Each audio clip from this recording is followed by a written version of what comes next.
19 more unmarked locations that you can find in Skyrim. Just to reiterate, unmarked locations are locations that have a name in the backend files that never officially got marked on the map, or they're significant enough to the community that most believe they should have been marked in some way. If you're new to the channel, we have a lot more Skyrim and Elder Scrolls content for you to get into, so maybe consider subscribing. Also, if you could just take a second to like the video, we would really appreciate it. It helps the channel out a lot. Let's jump in.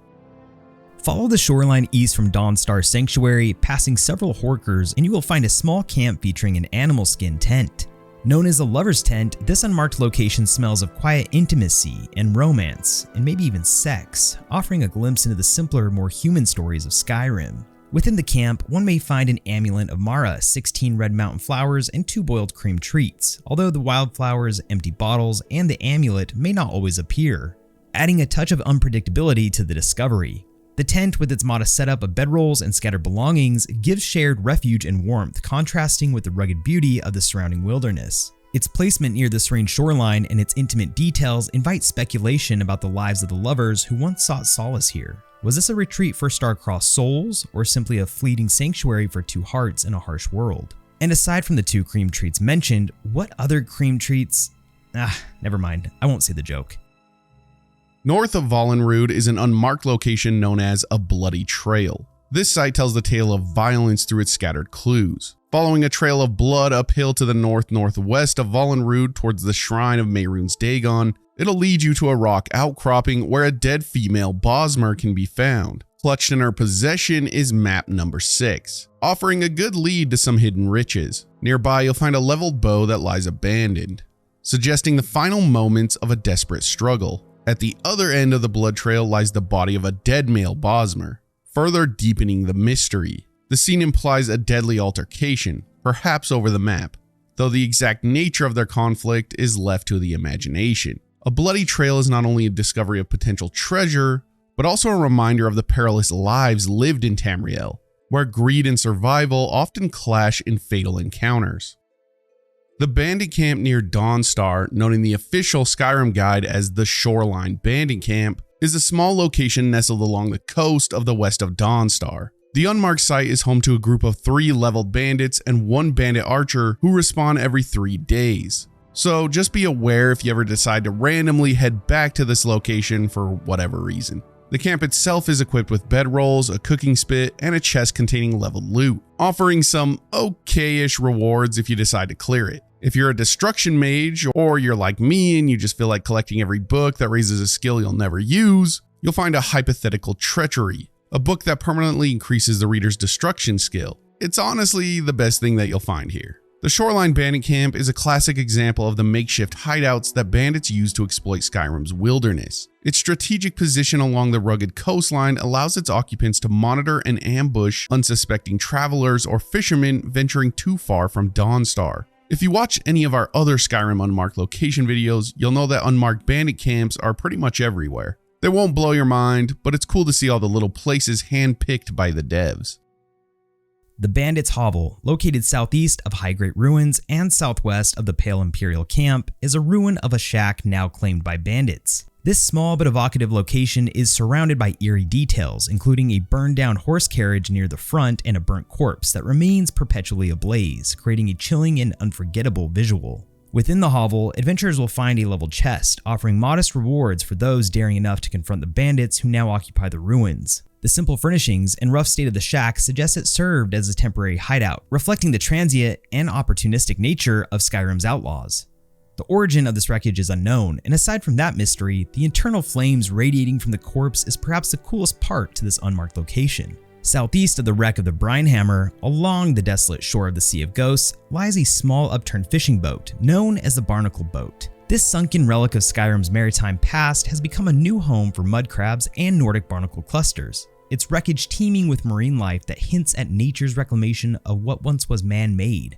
Beneath the boat, partial remains of a skeleton rest silently, a grim reminder of the perilous lives of those who dared to navigate the northern seas. Adventurers venturing to this remote location will find not only alchemy ingredients like clams and barnacles, but also a treasure for scholars and mages. A copy of Daughter of the Niben. This book, which permanently increases alteration skill, makes the journey to this eerie shoreline all the more rewarding. The frigid waters and haunting atmosphere evoke a sense of both danger and wonder, as the wreck's quiet desolation is juxtaposed with the life it now supports. Located west of Dawnstar is a good example of the wild wilderness of the Pale. To reach the den, you can follow the shoreline or take the main road north to Dawnstar, then head along a rough snow path northwest and around to a shoreline overhang. Once you find the den, you'll also run into the guy inhabiting it, a frost troll, so just be aware. The den's natural cave-like structure blends seamlessly with the frigid environment, and within, you'll find a chest holding some pretty good loot. The Death Blow of Abermanet, this skill book, is a poem recounting the Battle of Abermanet, a historic conflict involving one of House Dagoth's strongholds, and it permanently increases the reader's block skill. Sneaky players might choose to slip past the troll to claim the chest. I figured I would just let you know it's an option, but I'm sure your 80+ nuked out archer build won't have an issue. This mound is one of many scattered across Skyrim, serving as a burial site for fallen dragons from an age-long past. Its connection to Alduin, the World Eater who seeks to resurrect dragons from these resting places, ties it to the main narrative of Skyrim. You've probably seen a lot of these just from playing the mainline game, but there really is a bunch of them that go unnoticed by most players. So we just decided to add them in because they're kind of interesting. We have a couple more as well. The Dragon Mound Yorgrim Resurrection is an ancient burial site located a short distance upriver from Inga's Mill in Eastmarch. This mound serves as the final resting place of the dragon Vintaruth, until Alduin arrives to resurrect him during the quest Elder Knowledge. You can find it marked by weathered stones and an aura of ancient power. This site transforms into a dramatic stage for Alduin's efforts to rebuild his army of dragons. Occasionally, after Alduin performs his shout to awaken Vintaruth, he'll fly off to prepare for his confrontation with the Dragonborn and Parthenax on the throat of the world, leaving the burial mound to burst open. Usually we don't put in locations that are connected to quest lines, especially main ones, because then these places don't feel very secret. But this one has something cool located nearby, and I wanted to give a little more context on the mounds for the inevitable ones that we cover in the future. Beyond its role in the quest line, there is a chest hidden near the edge of the mound. It doesn't hold anything too special, but it's something that you might have missed on your first visit here. Northeast of Highgate Ruins lies a small island adorned with Nordic ruins, now claimed by the Horkers that frequent the icy shores of the Sea of Ghosts. This location, often referred to as the Horker Standing Stones, is a curious and whimsical unmarked site. The ruins consist of several standing stones arranged in a circle, their weathered carvings hinting at an ancient purpose now long forgotten. These stones, contrasted with the lumbering Horkers, create a scene that is both mysterious and oddly charming. Adventurers exploring this area will find more than just atmospheric beauty. Scattered across the 3 small islands are valuable resources, including Nirnroot and a quicksilver vein ripe for mining. The tranquil yet eerie setting invites speculation about the stone's origins. Could they have been a forgotten ritual site, a place of worship for ancient Nords, or simply a natural convergence of rock and ice now reclaimed by Tamriel's wildlife? Found to the south of Fort Dunstad, this den is a perilous spot, often inhabited by wild predators such as wolves or saber cats. It is a testament to the harsh survivalism of Skyrim's fauna, as evidenced by a striking scene near the den, the carcass of a mammoth felled by 4 wolves, lying as a grim reminder of the wilderness's dangers. Nearby, the remains of a giant and a dead elk further underscore the ferocity of this area. Adventurers approaching the den may encounter minor loot, such as a chest or scattered valuables, hidden amidst the snow and rocks. The Ice Shard Wild Animal Den encapsulates Skyrim's atmospheric storytelling with the constant interplay of beauty and peril, inviting players to explore the frozen expanse of Tamriel with both curiosity and caution. Located due west of the Lorius Farm lies the Mammoth Graveyard, a pit littered with the skeletal remains of mammoths, a fresh mammoth carcass, and the only 2 known poachers in Skyrim. This unique site is marked with painted giant stones, giving us a look at its sacred significance to the giants who revere and protect these majestic creatures. This location is also a focal point for the Dragonborn's journey, as it's here that one of the kind sacred trials takes place. During this trial, the Dragonborn must face the Guardian Mammoth, which is like a massive spirit version of a mammoth if you haven't done the quest before. You'll also notice the presence of the 2 poachers hanging around the graveyard. probably here to take the dead mammoth's tusks or other valuable parts. It's sad to see, especially because the giants clearly revere this place like a cemetery or a religious site. It's even guarded by a giant, and the site feels almost sacred, a place where these colossal beasts are honored even in death. Shimmer Mist Hills is a dragon mound located a short walk northwest of Shimmer Mist Cave, easily identified by its large green earthen mound and distinctive standing stones encircling it. This site holds significant importance in Skyrim's draconic lore. Like other dragon mounds scattered across Tamriel, it serves as the burial place of a powerful dragon defeated in ancient times, a reminder of the Nord's struggle against these mighty creatures. East of Tumble Arch Pass and overlooking Erkingthand lies a poignant and unmarked location known as Juliano's Fallen. Here, a skeleton rests half buried in the snow, clutching a shrine of Juliano's in a final act of devotion. This simple yet haunting scene tells a quiet story of faith and perseverance in an unforgiving environment. The makeshift shrine, adorned with offerings and surrounded by the stark beauty of the snowy landscape, speaks to the worshipper's dedication to Juliano's, the divine of wisdom and logic. The serene yet somber atmosphere invites us to pause and reflect, offering but a moment of introspection amidst our journey. From Vollenrud, travel northwest to discover a lovely shrine of Mara framed elegantly by a Dwemer arch. This serene location marks the borders between the Pale, Hjalmark, and Whiterun holds, standing as a quiet sentinel at the crossroads of these regions. Referred to as the Border Corner Roadside Shrine of Mara in the official Skyrim game guide by Prima, the shrine exudes a tranquil charm in this isolated region. The shrine is simple yet evocative, featuring a stone altar surrounded by natural elements like snowberries and scattered stones. While modest in its offerings, the shrine serves as a beacon of love, healing, and compassion, inviting wary travelers to pause and reflect.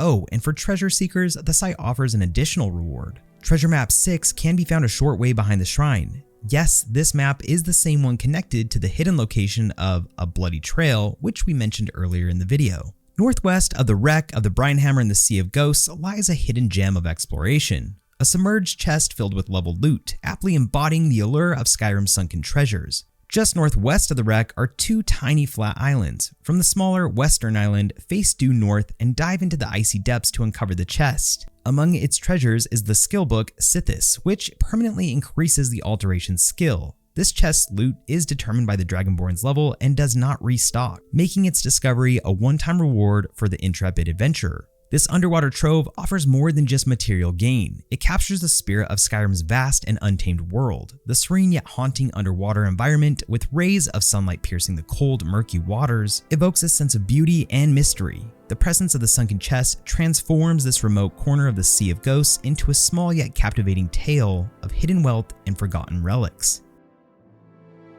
Outside the elevator exit for the Tower of Mazark lies an adventurer's camp, a modest and practical site nestled in the remote wilderness of Skyrim. The camp is outfitted with a knapsack, 2 chests, one notably empty, 3 bedrolls, some food, and an assortment of dwarven clutter, including smeltable pieces and of course a trusty pickaxe. The site feels like the campers here, or adventurers, were gearing up to go diving into some Dwemer ruins. Maybe they did, and they never came back. The proximity of this camp to one of Skyrim's most significant locations is the Dwemer stronghold that houses the Elder Scroll required for Dragonren's Shout, making it an even more interesting location to check out, especially if you're on your way out after collecting the Elder Scroll.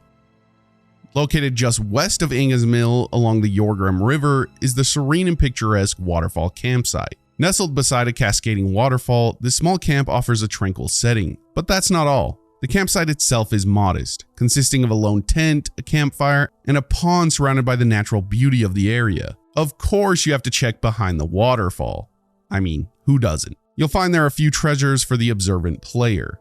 A skeleton, a barrel, and a locked strongbox waiting to be discovered. The camp is uninhabited, save for the occasional mud crabs that skitter nearby. However, it becomes a pivotal location during the quest contract Kill Anodius Papius. Anodius is plagued by paranoia, and he takes refuge here, only to meet a tragic end when the Dragonborn fulfills a Dark Brotherhood contract for his assassination. You'll also find a skeleton bobbing in the water and clues left behind that suggest a story of survival, misfortune, or perhaps foul play. Northwest of Forsaken Cave, perched atop a mountain peak, lies the serene and rugged Wayward Peak summit. Marked by a solitary flag, this unmarked location offers adventurers a small but worthwhile cache containing a satchel, a helmet, and a leveled weapon. However, the true reward for those who brave the ascent is the magnificent view of Yorgrim Basin, a sweeping panorama of snow-covered wilderness and jagged peaks that epitomize Skyrim's stark beauty. The journey to Wayward Peak summit is not without its challenges. Steep inclines and the biting winds of the Pale make the trek a test of endurance, and wild predators or frost trolls may lurk along the way. At the summit, the remnants of a previous visitor, perhaps an adventurer or a soul-seeking solitude, can be found, leaving behind modest treasures and a sense of mystery. The Yorgrim Forest Spider Trap, located northeast of Tumble Arch Pass, is a small but sinister Dwemer masonry tucked within the dense woods near the Yorgrim River. At first glance, the site appears to be a simple forgotten structure containing a chest and a skeleton to loot. However, this seemingly benign scene hides a deadly ambush. As the Dragonborn approaches the chest, frostbite spiders descend from the trees above, springing their trap on the unsuspecting adventurer. The area's web-laden surroundings and eerie quiet provide subtle hints of the danger lurking above, and with the combination of Dwemer ruins and a well-placed corpse as bait, creates a compelling narrative of survival and danger. That is the Pale completed. Make sure you're subbed so you don't miss out on all the other territories in the future. Remember, enjoyed time is never wasted time, and we'll see you in the next.